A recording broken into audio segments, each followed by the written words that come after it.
Hello guys! In this video I'm going to show you how to set due date on the Pregnancy Plus application.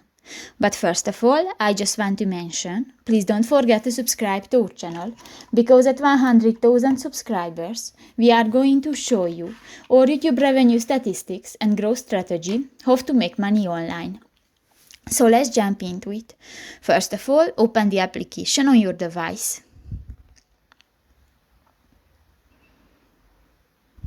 New, click to the profile button at the upper right corner of the screen, and here go to the Your Pregnancy section, and here you can find the third option and click to the datum, and here you can select the date and select one, for example the January 9, and if you finish, click to the OK button and done. So that's pretty much it for this video guys. See you in the next one.